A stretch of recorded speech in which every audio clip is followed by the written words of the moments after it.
Estás escuchando Así empecé en el cine, el podcast donde los que hicieron y siguen haciendo cine nos cuentan cómo empezaron a hacer. Hoy nos visita Carmen Guarini.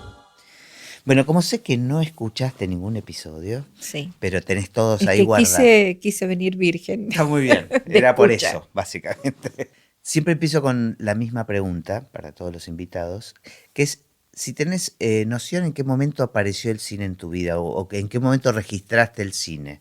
Mira, tengo un vago recuerdo infantil, Ajá. pero es muy vago. Yo vivía en Bernal y no me acuerdo si ya existía la tele, porque soy viejita. Ajá. Me acuerdo que teníamos un televisor blanco y negro, sí. Entonces Pero, existía la tele. Sí, bueno, después en un momento, lo que no recuerdo si antes de la situación de sesión cinematográfica a la que asistí, Ah, ok. ya tenía televisión o no. Ah, Creo ok. que sí, creo que sí. Pero nada, sé que fue en un colegio de monjas que daban cine para chicos. Y yo me recuerdo estar sentada en un banco largo junto con otros chiquitos mirando películas. No me acuerdo qué película. Ajá.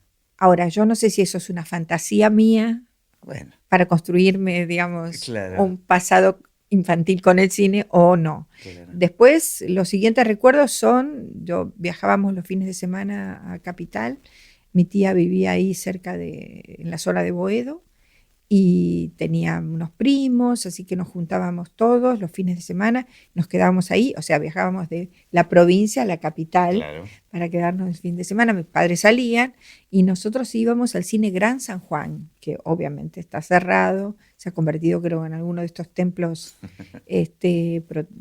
religiosos, y veíamos, nos metían ahí, yo creo que era como una guardería, así dos, tres películas seguidas.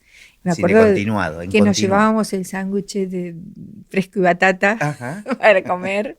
Bueno, esos son mis recuerdos con el cine de mi infancia. ¿Y recordás alguna película de esa época? No los títulos, me acuerdo que Sí. veíamos películas de vaqueros, películas de acción, Ajá. no mucho más. ¿Y el recuerdo es de alguna sensación placentera? en Sí, relación a eso? totalmente, era completamente disfrutable poder ir a quedarse ahí a ver tres películas, sesión Claro. continuada era, Claro, entonces maravilloso. Aparte me acuerdo en esa época, el continuado a veces era, o sea que repetía, que si vos llegabas tarde, podías entrar en la mitad de la película y ver la podías primera mitad verla, después. Claro, sí, podías. Y en tu casa como... Y otro recuerdo, perdóname, ¿Sí? ¿no? Que me viene ahora, es un recuerdo con mi abuela. Ella vivía a la vuelta de mi casa, yo vivía en Almagro, ¿no? Ajá. Vivíamos así, cuadras paralelas, y yo iba, creo que eran los miércoles de señorita, algo así se llamaba, en el cine Loria, que estaba en la calle en Rivadavia, y por Urquiza y Rivadavia, por esa zona, que hoy también es otra iglesia evangélica.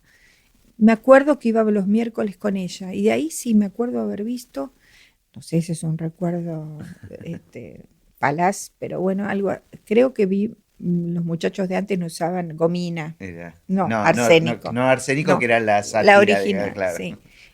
Pero no recuerdo bien, era cine argentino, eso me acuerdo, blanco y negro, y también después algunas veces de ir con mi hermana y su novio, pero ya más adolescente, al lado había una pizzería y siempre comíamos pizza, y mi postre preferido que era sopa inglesa. Mira, ¿en qué consiste la...? La sopa inglesa todavía hay, Sí, en las sí, ya sé, pero no pizzerías lo tradicionales hay. Es un bizcochuelo con una especie de dulce Ah, de leche en el medio, que no es sí. exactamente dulce de leche, crema arriba y bañado en moscato. Ese era el éxtasis. Qué bueno. ¿Y en tu casa, digamos, había un consumo cultural? No, en mi casa no había libros, Ajá. no había. En realidad yo fui la primera que hizo carrera universitaria en toda la familia. Ajá. Digamos, mi mamá tenía 4 hermanos y mi papá otros 3, y creo que de todos la única que hizo una carrera y terminó una carrera universitaria fui yo. Claro, pero que no fue, que a mí eso me llama la atención y me encanta cuando me encuentro con gente que tiene una formación distinta al cine, pero que terminó en el cine de alguna manera. ¿Cómo fue? O sea, ¿tu decisión era estudiar qué? Mi decisión fue variando. Ujú. Cuando terminé, sí, siempre quise ser maestra, por ejemplo. Yo hice el Ujú. normal número 7 cuando nos mudamos aquí a Almagro y es como que me gustaban los chicos, me parecía que tenía una vocación docente. De todas maneras nunca ejercí como maestra, pero terminé el magisterio muy temprano, tenía 16 años yo, y porque había entrado un año antes en la escuela primaria. Entonces siempre hice la escuela un año antes. Ujú. No sé si fue bueno, realmente no sé si fue bueno. Hoy no lo recomiendo a nadie porque emocionalmente los chicos tienen sus tiempos, ¿viste? Claro. Entonces, bueno, siempre era la más chiquita, era un problema. Pero en fin, eso que fue una ventaja, en realidad no me sirvió para nada después porque me costó mucho encontrar, quedarme en un lugar para Claro. que estudiar. De todas maneras, lo bueno, también, todo siempre tiene algo bueno, es que deambulé por varias cosas y en todas fui aprendiendo algo. Por ejemplo, a los 17 ya empecé a trabajar en una oficina, entonces primero hice el ingreso a la Facultad de Filosofía y Letras para estudiar sociología. Di el ingreso bien, en esa época se daba un examen y me acuerdo que yo no entendía nada, lo que estaba pasando era todo un despelote, Ujú. la cuestión social, política, etcétera, y me fui porque a mí me desbordaba eso. Bueno, siempre seguí trabajando, entonces en un momento dije, bueno, tal vez, recién comenzaba toda la cuestión de la informática, todo eso, dije, no, voy a estudiar programación. Te pasaste Entonces directamente a otro dije, no, voy a universo. hacer una carrera de 3 años y después veo. Ajá. Entonces me metí en la UTN, para lo cual rendí 2 veces el examen de ingreso, porque el primero no entré y estudiaba álgebra, matemática, qué sé yo, todas las cosas. Bueno, la segunda vez lo di, estuve un año y me di cuenta que no era lo mío, así que me fui. Y entonces reingresé en filosofía y letras Ajá. y me cambié de carrera y pasé a antropología. Y ahí sí me quedé. Me gustó, empecé, tal vez yo también estaba más madura, entendía un poco mejor mi propio contexto histórico y terminé. Cuando terminé era la época de la dictadura, me recuerdo que tuvimos un año con la Además, universidad cerrada. son de esas carreras que es un misterio en dónde lo vas a aplicar, ¿no? ¿Qué Sí, pensabas en ese momento? el tema es que yo hice una carrera horrible porque, como era la época, me tocó, en realidad cuando reingresé era todavía la época de Cámpora, de Perón. Después cerraron la facultad y vino Ujú. la dictadura y ahí fue un desastre. Claro. Entonces sacaron todas las materias sociales y quedaron las arqueologías y las historias. Entonces yo lo único que atiné a hacer fue tratar de terminar lo más rápido posible, Claro. porque dije, no, tengo que terminar una carrera, no, basta de deambular por tantas. ¿Y qué hice? Yo hacía en paralelo en un instituto que se llama, que hoy existe todavía, IDES, Instituto de Desarrollo Económico y Social, había un área de antropología social con una gran profesora que fue como mi gran maestra, y ahí hacíamos seminarios de antropología social, que era lo Ujú. que a mí me interesaba. Ujú. Y entonces, bueno, un poco en ese sistema paralelo terminé y luego me fui, porque Y paralelamente a esto, el cine ocupaba un lugar. sí, ocupaba un lugar. Ujú. El tema es que justamente en época de dictadura también, buscando cosas, siempre cuando yo empecé a trabajar, trabajaba de 7 a 14. Entonces tenía toda la tarde para mí, por eso pude estudiar también, etcétera. Entonces salía de la oficina, me iba al cine y me iba sobre todo a la cinemateca que quedaba en la calle Sarmiento, ahí en el Hebraica. Claro. Y me veía 1 o 2 películas, por lo menos veía 5 películas por semana. Un montón. Sí, sí, sí, yo iba casi todos los días al cine, estrenos, bueno, todo eso. Tenía como cierta autonomía económica, entonces eso me permitía y cada vez me gustó más el cine. Pero nunca lo relacionabas con No, no, con la algo posibilidad de hacer, no. de hacer o, digamos, y con tu propia carrera, con lo que estabas estudiando de alguna manera. No, en ese momento no los vinculaba y lo que ocurrió es que yo también en paralelo había empezado a estudiar francés en la Alianza Francesa y un año, en el año creo que fue 78, dieron un curso gratis de cine. Entonces me inscribí e hice un cortito. Mira. Eran unos chicos, una parejita que daban un taller gratuito.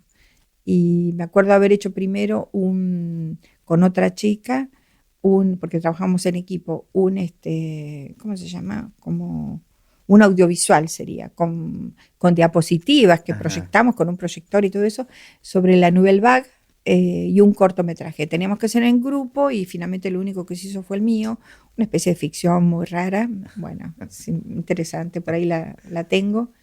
No está online. No, Nunca lo subiste ni no, nada. es una cosa, es un ejercicio Claro. de estudiante. Y eso fue por un lado la cosa que de todas maneras yo lo tomaba como un divertimento, Claro. realmente, ¿no? Alguna vez creo que fui, no me acuerdo ahora si quise estudiar con Surraco y fui a hablar a su escuela, etcétera, pero me parece que como cobraban, no me acuerdo, creo que yo de este taller me acuerdo perfectamente y sí sé que lo terminé. No, y después fue las casualidades de la vida, la Cinemateca, también creo que fue el 79 o ya en el 80, lo conocí a Lucho Bender. Lucho, yo trabajé mucho con él. Bueno, Lucho era nadie, ¿no? Ajá. Un chico que había venido de Rosario y nada, un día yo creo que éramos los dos solos viendo una película francesa y empezamos a hablar y qué sé yo, y nos empezamos a hacer amigos y fue muy linda la relación. Él Todavía no hacía publicidad. no ni hacía nada, él Claro. vino de Rosario porque quería hacer cine. Ajá. Entonces, me acuerdo que, bueno, no tenía trabajo, mi hermano trabajaba en una agencia de empleo, yo lo contacté, le consiguieron un laburo de cadete, bueno, él estuvo haciendo de todo, un tipo Ajá. que no le escapaba a laburar. Y bueno, nos hicimos amigos, yo viajé a Rosario, bueno, hacíamos muchas cosas juntos y después, al tiempo, no sé, los 3 años, no me acuerdo qué año, él se fue a Los Ángeles. Dijo, no, me voy, tengo que estudiar cine allá. Y se fue. Yo lo visité, estando en Los Ángeles, él trabajaba de mozo en un bar, cualquier cosa hacía, por supuesto, y estudiaba cine. Y después cuando volvió ya sí comenzó con la productora de a trabajar, no sé, primero Ajá. trabajó en empresas de publicidad y después hasta que pudo montarse su propia productora. Ya en esa etapa no dejamos de vernos, de frecuentarnos, hasta que, bueno, él se hizo su espacio, su carrera, su nombre, y yo mientras tanto iba también haciendo mis cosas, me había asociado ya en esa época aquí después del 83 con Marcelo Céspedes, en el 84, 85, 86, y empezamos nosotros a hacer películas, ¿no? Pero digo, decís que, bueno, muchas casualidades y acercamientos, pero bueno, estabas en un ámbito, digamos, las casualidades de alguna manera las buscabas, porque te estabas acercando a ámbitos relacionados con el universo del cine. Sí, creo que, bueno, tiene que ver con esta cuestión de la cinefilia, ¿no? Me empezó a interesar y empecé como a leer mucho y a tratar de entender un poco qué era lo que me pasaba por delante, esas imágenes, y sin ser ninguna experta, pero obviamente me empecé a interesar cada vez más por el cine, al punto que cuando terminé la carrera de antropología y me fui, porque bueno, acá no había mucho para hacer, primero me fui a México pensando en la posibilidad de estudiar, hacer un posgrado allá, pero me pareció un poco hostil la ciudad de México. Y ahí fue cuando me fui a Los Ángeles, lo visité a Lucho, etcétera, volví. Pero eso fue el año 80, 81. Era centrado en la antropología, todavía el cine Todavía no, era una cosa que para mí, yo nunca me vi haciendo películas. A pesar de la experiencia esta del corto, sí, lo tomé como un divertimento, no pasaba de ahí. Y entonces, cuando yo me fui a Francia, me inscribí en un posgrado y al año que estoy haciendo ese posgrado en antropología social y cultural en la Sorbona, encuentro que había una formación en cine antropológico. Entonces dije, bueno, voy a probar qué es esto, etcétera. Comencé a frecuentar el comité del film etnográfico, que es donde trabajaba Jean Rouge, y iba los fines de semana a un bar donde se encontraban y ahí había charlas, proyecciones en el comité también, etcétera. Entonces ahí poco a poco fui conversando con los docentes, con los profesores, y les dije que me gustaría inscribirme, etcétera. Así que al año siguiente me inscribí también en esa formación y ya la hice toda y ahí comencé de alguna manera las cosas, los universos, claro, a entender que podía combinar la antropología, la investigación antropológica y el cine. Tampoco sin pensar que yo iba a hacer películas. Claro. O sea, no te veías como realizadora. No, para nada. ¿Y cómo empezó a aparecer eso? Y empezó a aparecer como las cosas, como aparece el cine, que es haciéndolo, ¿no? Claro. En realidad, también por una cuestión de contacto con Marcelo Céspedes en el año 83, u 82, 83. Viajó a Francia con su primer cortometraje al Festival Cinema du Réel. Entonces Lucho me llama, me dice, mirá, fue para ahí un amigo de Rosario, necesita que le traduzcan, si le podés dar una mano. Bueno, entonces ahí lo conocí a Marcelo, yo lo acompañaba a las presentaciones, a las entrevistas. Me acuerdo que le fuimos a hacer una entrevista a Joris Stevens, porque él lo quería conocer.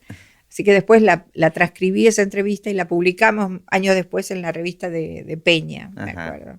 Así que bueno, ahí yo comencé a ir al festival que me interesaba. Bueno, yo ya estaba estudiando, entonces fue todo dándose de ese modo. Cuando yo vuelvo, fines del 83, para las elecciones ya en ese momento, y bueno, al año siguiente Marcelo me invita a ver el montaje de su siguiente cortometraje. Me dice, ¿vos querés? ¿Los cortos de Marcelo eran de ficción? No, documental. Él hizo Los Totos y Por una tierra nuestra, multipremiados, cortometrajes multipremiados. Y él en esa época ya había conformado con Tristan Bauer, con Laura Búa, con Tito Giudice, con Mabel Galante, que era su mujer de entonces. Bueno, con varios habían conformado grupos Cine Testimonio. Y ellos fueron los primeros que hicieron estrenos en sala de documentales. Mira. Juntaron varios documentales y los estrenaron en el Cine Arte. Hicieron 2 experiencias de estrenos. O sea que bueno. ¿El BAMA? No, lo que es el BAMA hoy. Claro, bueno, claro, sí, que o lo que era el BAMA. Cine Arte se llamaba. Entonces ahí empecé ya también, bueno, a relacionarme más con gente que hacía cine, y Marcelo me propone colaborar con él en su edición, en la edición de su segundo cortometraje. A mí me parecía una barbaridad, ¿viste? Yo digo, no, si yo no sé nada, tampoco es, qué sé yo me sentía... Entonces nada, simplemente lo miré el material y eso fue todo, pero... Al poco tiempo, al año siguiente, creo que fue el 84, 85, a él le proponen hacer una película sobre el Hospital Borda. A raíz de sus cortometrajes, en ese momento el director nacional de salud mental, que se llamaba Vicente Gali, lo contacta y le dice de hacer un informe, un estado de situación, él quería, ¿no? Entonces, documentarlo, digamos. Sí, una cosa más institucional. Entonces Marcelo, que era muy emprendedor, siempre lo fue, y gran productor también. Sí, enseguida, bueno, me dice, lo hacemos. Yo dije, bueno, está bien. Entonces yo le propuse hacer una investigación, porque, bueno, no sabíamos lo que era un hospital de salud mental y mucho menos el Borda, con las dimensiones que tiene. Entonces estuvimos ahí trabajando durante 3 meses, íbamos todos los días, hacíamos trabajo de campo. Ahí, método antropológico. Claro. Y yo hacía notas, cuadernos, anotaba de todo. Él le importaba un pito, dice, ¿qué es eso?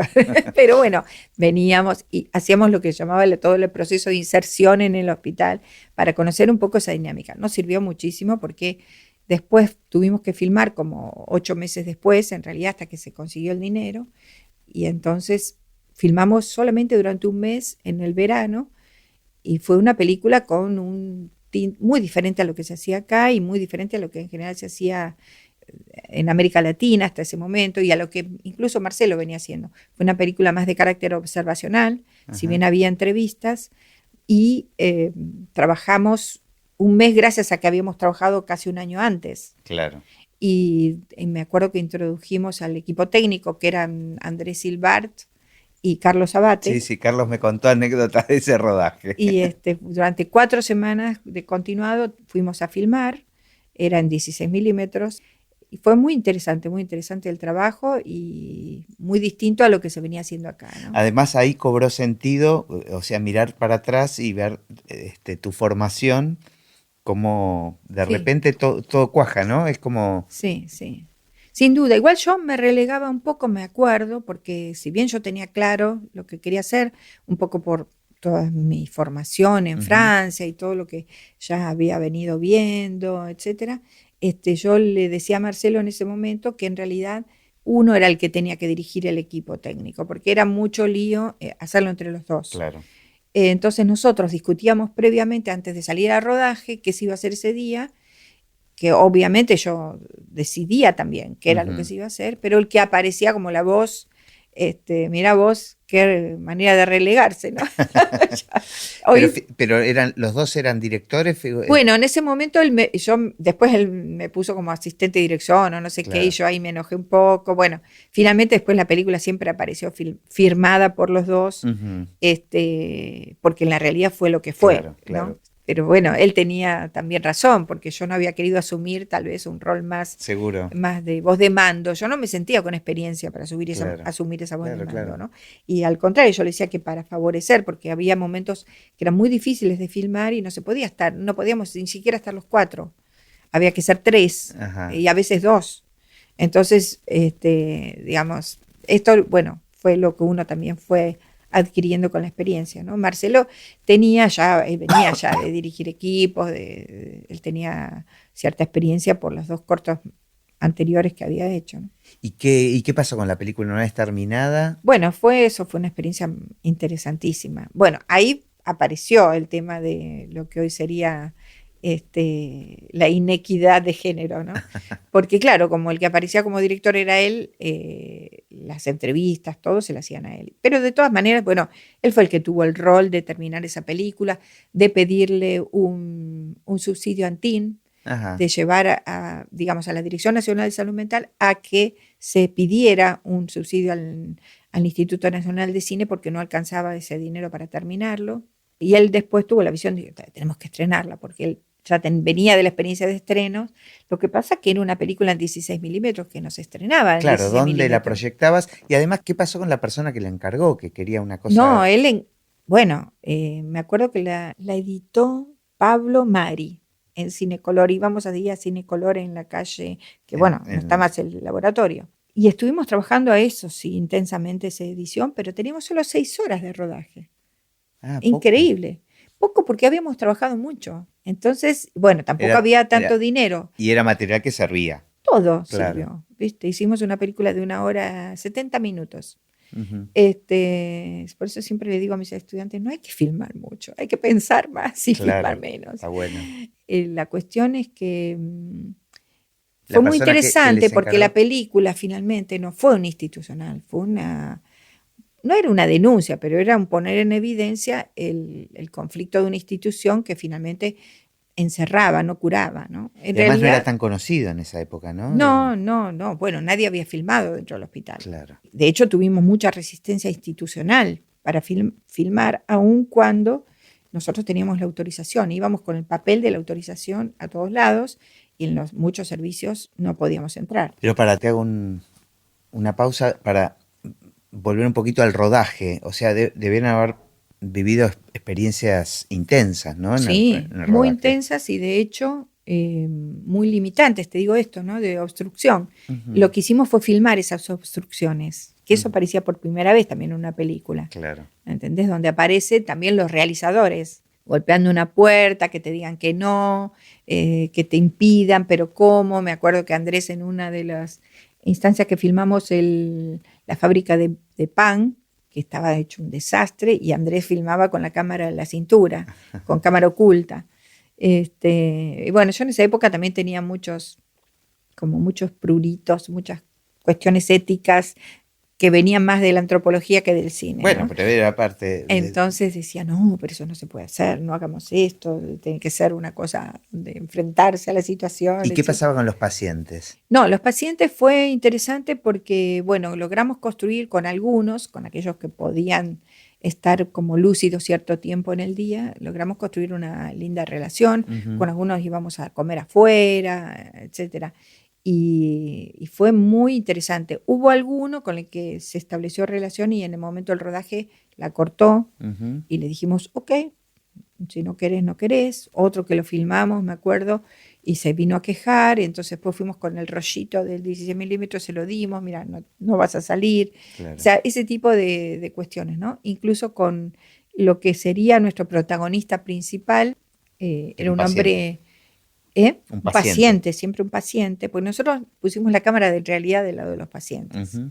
Fue un poco maniquea, como me dijo alguien una vez, un productor francés, un poco maniquea la película. Sí, pero bueno, era como aparecía, ¿no? Nadie hablaba por ellos, había que estar un poco de ese lado.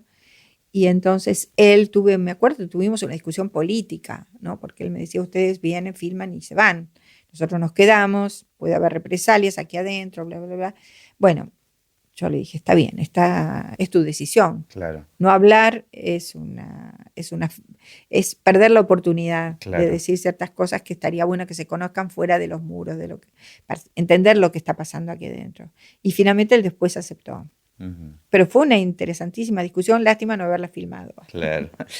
Bueno, entonces, ¿qué pasó con la película? Querían Y bueno, estrenarla no, comercialmente. sí, pero no se podía. Ajá. Entonces lo que Marcelo decidió fue hacer un estreno cultural, no comercial, y se hizo en la sala de cine Goethe, Mira. del Goethe allá Claro, porque no había salas como No ahora había. puede haber el Malva o, digamos, alternativas donde No. mostrar un cine Y distinto. después hubo crítica y todo de la película, y a pesar de que no era un estreno comercial, hubo muchas notas. No me acuerdo cuánto público estuvimos creo que una semana, algo así, o 2, no me acuerdo ya bien, eso tal vez se acuerde mejor Marcelo. Bueno, después fue un comienzo de empezar a deambular con un proyector 16 milímetros y la película bajo el brazo por un montón de cátedras, de centros culturales, de sindicatos. ¿Y festivales? Y festivales también hizo, bueno, Ajá. fue al Cinema de Urrell, fue a Berlín, a Panorama, creo. Ujú. Sí, viajó mucho la película, fue a muchos festivales. Y a partir de ahí entonces ya apareció la decisión de decir, bueno, vamos a hacer cine, vamos a dedicarnos al cine. Bueno, él se venía dedicando, entonces, bueno, comenzamos a pensar en la cuestión de armar un grupo de trabajo, hicimos inmediatamente un corto sobre los presos políticos que había en la época de Alfonsín. Después yo me acuerdo que me fui con un equipo, porque en el cortometraje aparece la salida de algunos de esos presos, justamente del caso que nosotros seguíamos, como para entender un poco qué estaba pasando, porque Claro. filmamos a la familia de estos presos, sobre todo de la última mujer que quedaba, que era Lili Nava de Cuesta. Y ella estaba en Ezeiza y su marido en Devoto. Entonces hicimos 2 equipos de rodaje y yo me fui a Ezeiza. Y me acuerdo que me fui con Tristán Bauer Ujú. a filmar la salida de Liliana. Y Marcelo se fue a Ezeiza, ¿no? Era toda una fiesta la salida de estos presos, pero seguía habiendo presos políticos, quedaban muchos, porque como estaban habían sido juzgados, juzgados durante la dictadura, así que Claro. imagínate el juicio, pero que ellos tenían condena, entonces Alfonsín decidió que no, que iba a respetar la ley y no los liberó. O sea que siguieron varios años durante todavía ese periodo, y bueno, a los 2, 3 años creo que ya salieron todos, pero fue difícil. Entonces nosotros queríamos poner en evidencia esta situación, ¿no? Y de hecho fuimos a muchos festivales con ese cortometraje y yo leía cada vez que iba a los festivales una carta de los presos políticos. Ah, mira. ¿Y cómo financiaban, digamos, cómo se podía? Como se podía, íbamos a golpearle la puerta a Antín, a Manuel, para terminar la película. En general filmábamos con lo que podíamos y después pedíamos para terminarla, ¿no? Y pedíamos subsidios. Ujú. Me acuerdo que para una que hicimos después, que filmamos La Noche Eterna, conseguimos un subsidio de una organización alemana, pero que nos agarró el Rodrigazo y se fue a la mitad de lo que teníamos.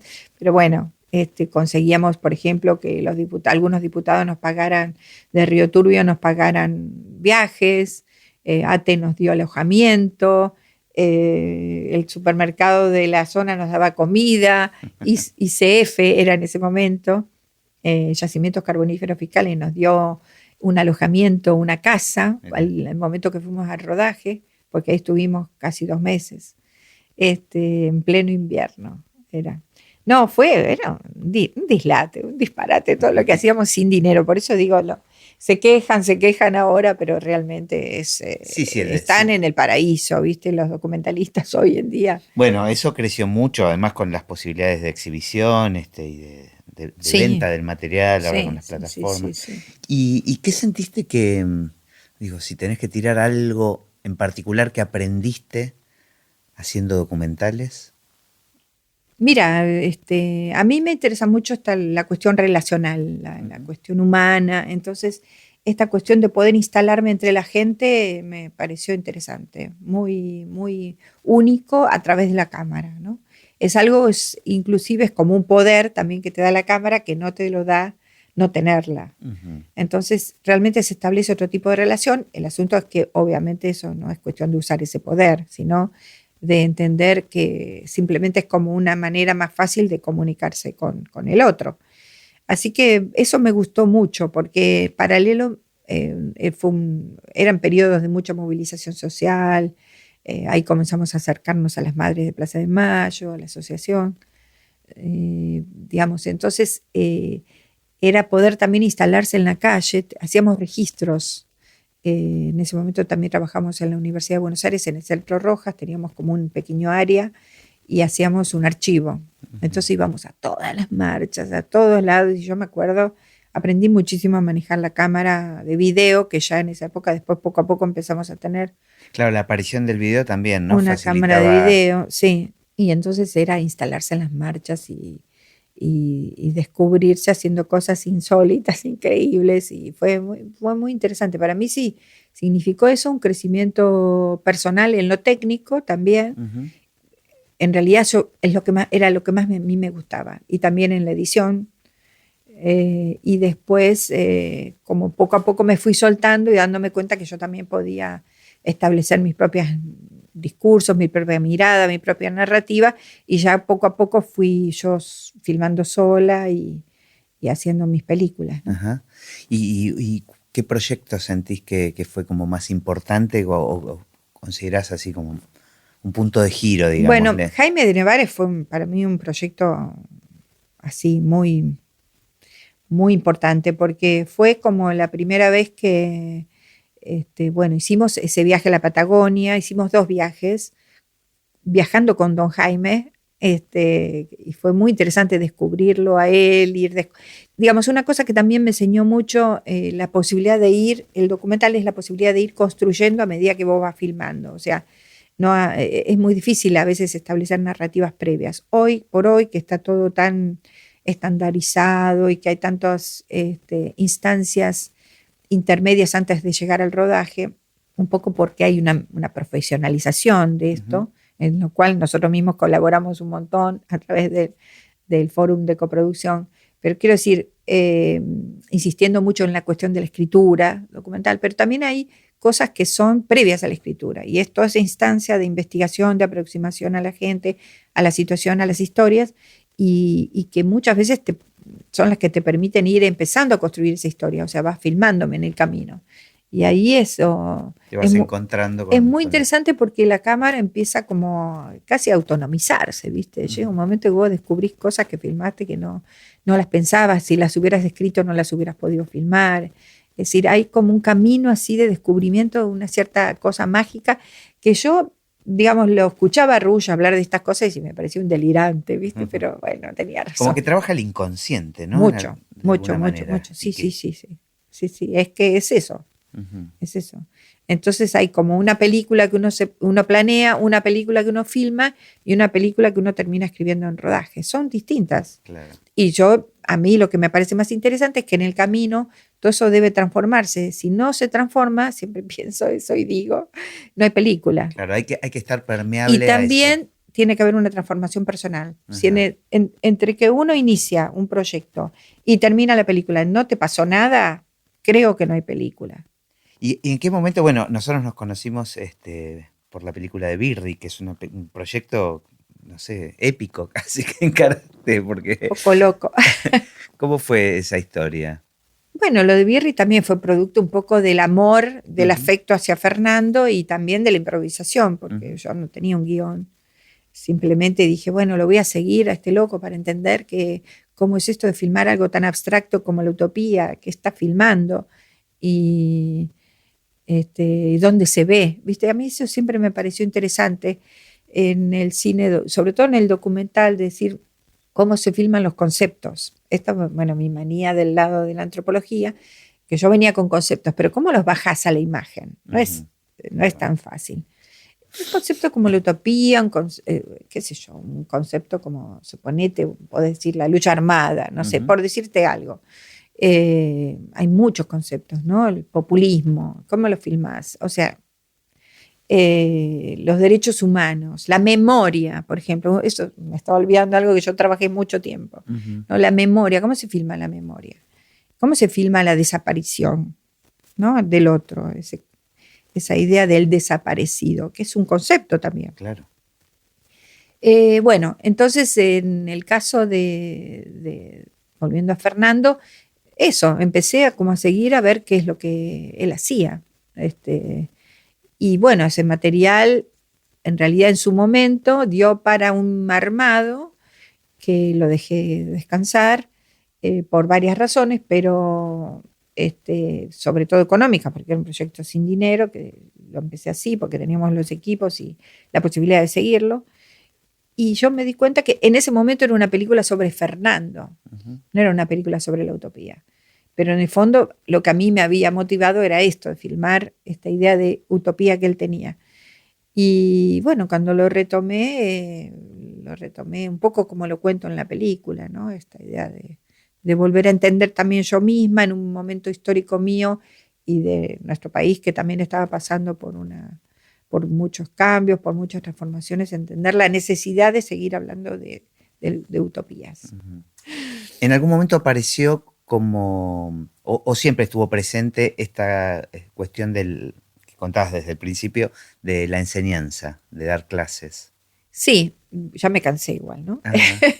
Porque bueno, cuando yo volví de Francia, después que incluso terminé el doctorado, etcétera, bueno, nadie entendía. Yo trabajaba como ayudante en una materia de metodología de la investigación antropológica, en eso.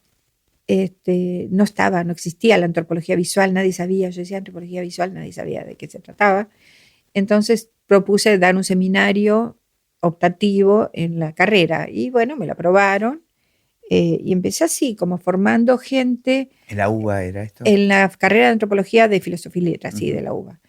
Empecé a formar a la gente en el empleo, para qué sirve tener una cámara de investigación durante un trabajo de campo, etcétera.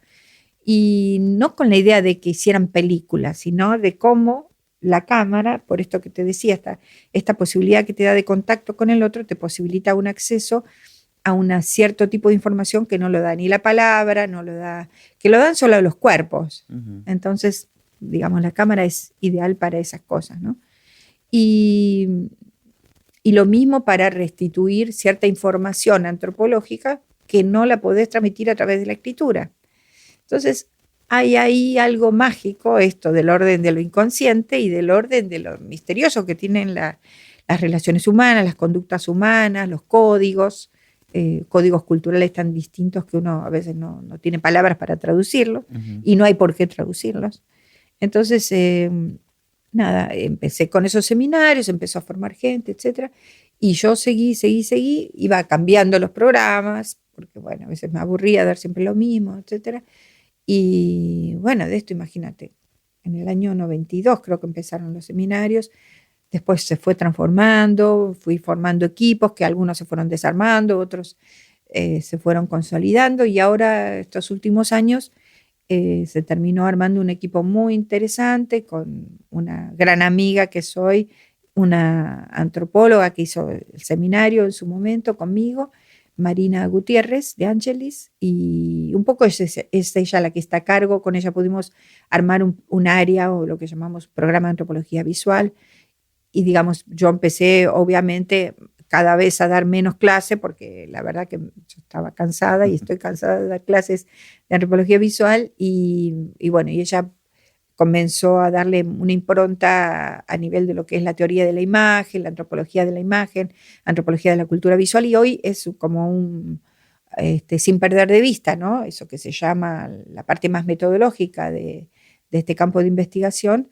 Hay todo un campo de reflexión también a través de la imagen, ¿no? Y sobre todo que la imagen está presente en todo. Claro. Entonces se empiezan a abordar cuestiones como los museos y la manera en que se muestran, como internet, como, bueno, toda esta cuestión de lo virtual también, la imagen virtual que aparece como campo de observación y de análisis.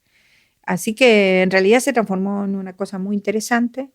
Y hay un grupo de chicas jóvenes que son muy inteligentes, que están trabajando, así que yo estoy como un poquito Ahí soy como Mirando la Madre Teresa. Claro, una supervisión general.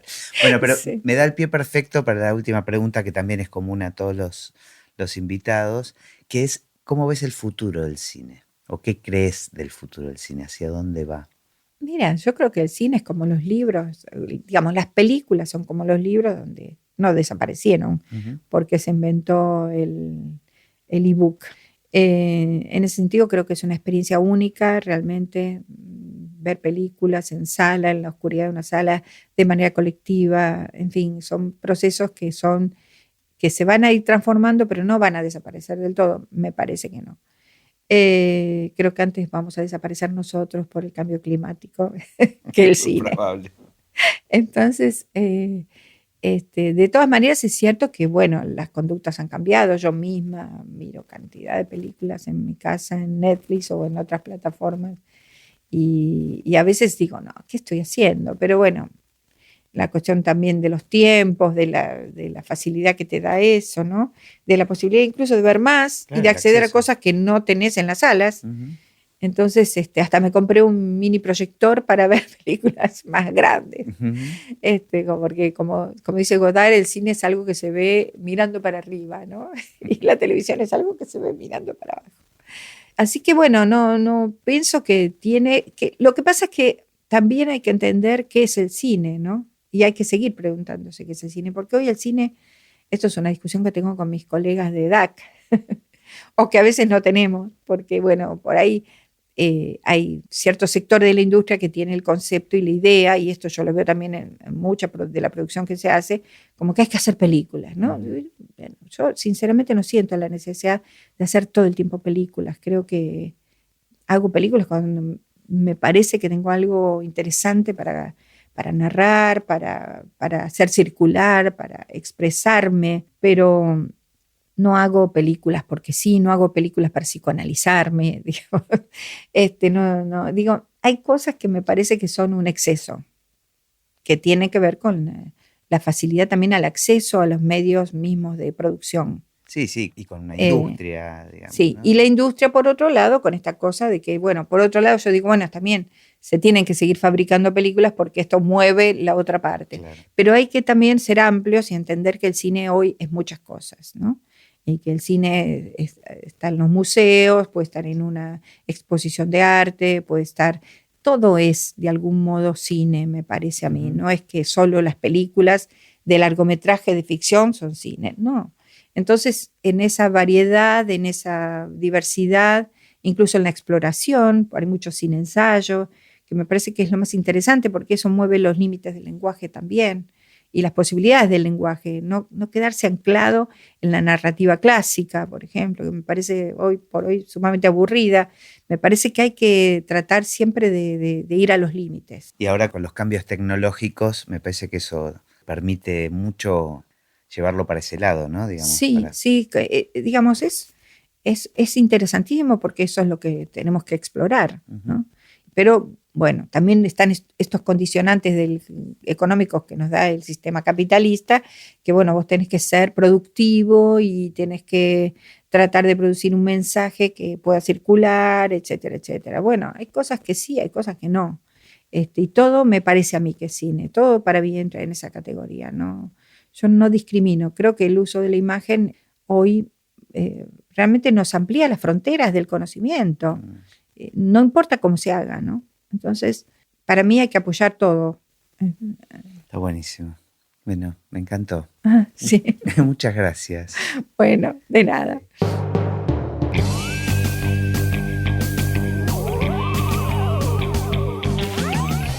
Y así terminó esta conversación de Así empecé en el cine. Mi nombre es Gustavo Pomeranek y espero que la hayan disfrutado al menos un poco de todo lo que disfruté yo. Recuerden que se pueden suscribir para escuchar todos los episodios que vamos subiendo en asíempecéenelcine.com. También nos pueden buscar en Apple Podcast, en Spotify o en cualquier otra aplicación de podcast. Los espero en el próximo. Chau.